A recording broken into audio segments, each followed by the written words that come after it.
wanted to mention that. Now, there was, on the prayer breakfast itself, this man got up. His name is Yehuda Glick. He is an Orthodox Jewish rabbi who has become a Knesset member.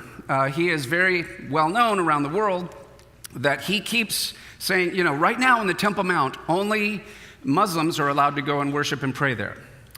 According actually to United Nations law, the Temple Mount should be available for all the major religions, Muslim, Jewish, and Christian, to pray or to worship.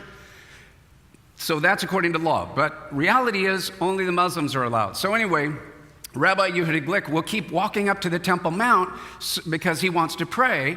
But the Israeli police say, no, Yehuda, we understand, we're sympathetic, but you could start a war or something like that. So every time he tries to walk up and pray on the Temple Mount, he gets arrested. And then they take him to the police station and they go, Yehuda, we like you, we love you, we appreciate you, but please don't do this. So they arrest him and then they release him. So he goes, okay, thank you very much. He goes out and then he starts walking back up to the Temple Mount. So he's been going through that over and over again. So he decided to join Knesset and try to get a movement for, hey, why can't Jews as well as maybe even Christians be able to pray up there.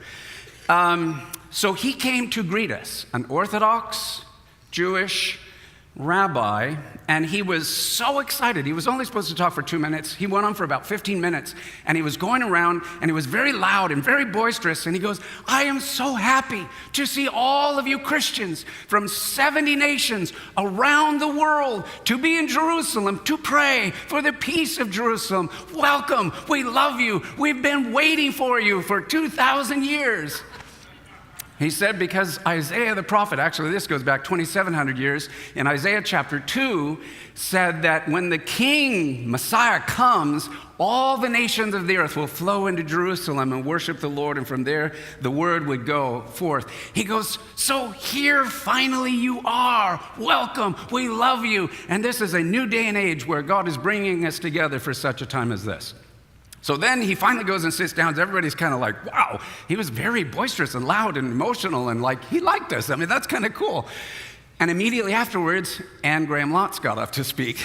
And it's kind of like, how do you follow that? And she was kind of laughing. I wish you could have seen or heard it, but she goes, wow, Rabbi Yehuda, all I can say is, man, you would make a great Baptist preacher. So that's kind of how she started. But then she went on to share. She shared several times there, and, Anne shared Jesus right there in Jerusalem, right there with Knesset members and rabbis and all the rest. She goes, you believe, Jewish people believe in the Messiah, and we as Christians believe in the Messiah. You believe he's coming. We believe he's coming back soon. And we Christians need to repent and get ready for the coming of the Messiah. Jews need to repent and get ready. And she goes, I want you to know, I believe the Messiah is the one with the nail-pierced hands. I believe he's the one that died and rose from the dead. And I believe he is coming back.